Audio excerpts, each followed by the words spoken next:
आज हम सीखेंगे ट्रिक है कि जहर यानी कि आप बिल्कुल सेकेंडों में। तो इस तरह का जो सवाल आपके सामने अगर आ जाता है तो देखिए 1/3 जमा 1/5 जमा 1/35 जमा 1/63 जमा 1/99 जमा 1/43। ठीक है, तो इस तरह का अगर सवाल आ जाता है तो सबसे पहले हम यहाँ पे क्या करते हैं, आपको सबसे पहले हम यहाँ क्या करते हैं, ऊपर वाली संख्या को हम अंश बोलते हैं, नीचे वाली संख्या को हम हर बोलते हैं। तो नीचे वाली जो संख्या पहले एलसीएम, इसको हम हर को क्या करते हैं, पहले हम एलसीएम निकालते हैं यहाँ पे, आपको जैसा कि मालूम होगा। एलसीएम निकालने के बाद जो एलसीएम आएगा उसको हम किससे भाग करते हैं, हर से हम भाग करते हैं।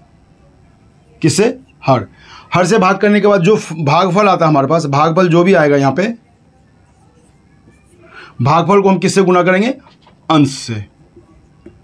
इसी तरह हम करते हैं, और जो गुना करने के बाद जो आएगा गुणनफल उसको हम यहाँ पे लिख देंगे। इसी तरह फिर दोबारा हम इसको करेंगे, फिर इसी तरह इस तरह कि हम इसको फिर लास्ट तक यहाँ तक करेंगे। लेकिन देखिए दोस्तों, इस तरह से अगर आप करेंगे, सीखेंगे, तो इस तरह का जो सवाल आप करेंगे तो बहुत ही थोड़ा आपके पास इसके 5 से 7 मिनट का इसमें समय लगेगा। अगर कोई आप एग्जाम देने, अगर एग्जाम में इस तरह का अगर सवाल आप आ जाता तो आप उसको 5 से 7 मिनट में करेंगे। तो ये जो हम सवाल करेंगे ये हम जो है आपको 2 से 3 सेकंड में हम इसको आसानी से हल करना सीखेंगे दोस्तों। तो देखिए दोस्तों, अगर इस तरह का कोई सवाल आपके सामने आता है तो सबसे पहले देखिए, जैसे 1/3 है यहाँ पे, ठीक है, तो इसको हम 2 पार्ट में बांटेंगे। 2 पार्ट के मतलब हो गया यहाँ पे देखिए 1 3, ये हो गया यहाँ पे।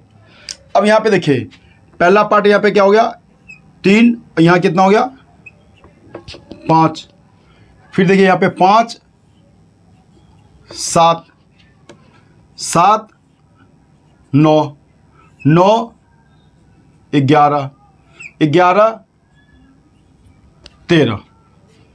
अब आप यहाँ पे देखिए इनमें कितने का डिफरेंस है, सब में 1 में +2 करेंगे तो कितना होगा 3, 3 में 2 प्लस करेंगे तो यहाँ पे 5 होगा, 5 में 2 प्लस करेंगे तो 7 होगा, 7 में 2 प्लस करेंगे तो 9 होगा, 9 में 2 प्लस करेंगे तो 11 होगा, 11 में 2 प्लस करेंगे तो यहाँ पे 13 होगा। ठीक है, अब हमें इसमें क्या करना है, ये देखिए कि जैसे 1/3 यहाँ पे 3 है। ठीक है दोस्तों, तो डिफरेंस हमारे पास कितना, पहले हम लिख लेंगे 1/, क्या लिखेंगे, इन दोनों का डिफरेंस कितना है, 3 में से 1 घटाएंगे तो 2 होगा, या 1 में हम 2 प्लस करेंगे तो 3 होगा। तो डिफरेंस कितने का आ गया यहाँ पे जो डिफरेंस आएगा 2 का, 1/2 ब्रैकेट यहाँ पे लिख दिया हमने।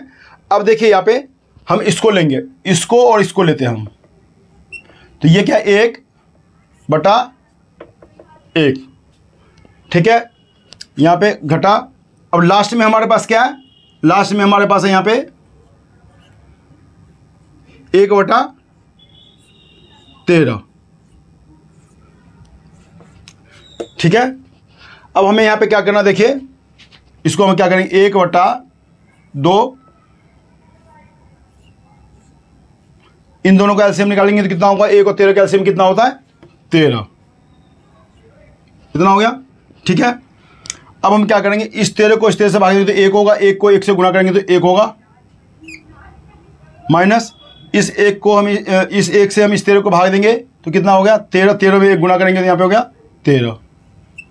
ठीक है, अभी कितना आ गया हमारे पास, ये देखिए आप, अब हमारे पास यहाँ पे आ गया 1/2। अब ब्रैकेट हटाने के लिए हमें क्या करना, गुना करना होता है, गुना। अब यहाँ पे हमारे पास कितना हो गया यहाँ पे, अब ये हमारे पास यहाँ पे हो गया 13 में से 1 घटाएंगे तो यहाँ पे कितना हो गया 12/13। अगर ये संख्या आपस में अगर कटता तो हम इसको काट देंगे, तो ये देखिए 2 × 2, 2 × 6 12, तो कितना हो गया 6/, इसका 13 आंसर आ गया दोस्तों। आप इस तरह इसको आप आसानी से आप इसको कर सकते हैं। देखिए इसमें हमें एलसीएम निकालने का जो, इसमें आप मुश्किल से जो है आप इसको 2 से 3 सेकंड में आप इतना कर लेंगे दोस्तों। लेकिन अगर आप एलसीएम से करेंगे, एलसीएम के माध्यम से, तो आपको जो है इसमें कम से 7 से 10 मिनट लगेगा आपको। लेकिन अगर हम इस तरह करते हैं तो वो 2 से 3 सेकंड में इसको आप आसानी से इसको कर सकते हैं दोस्तों।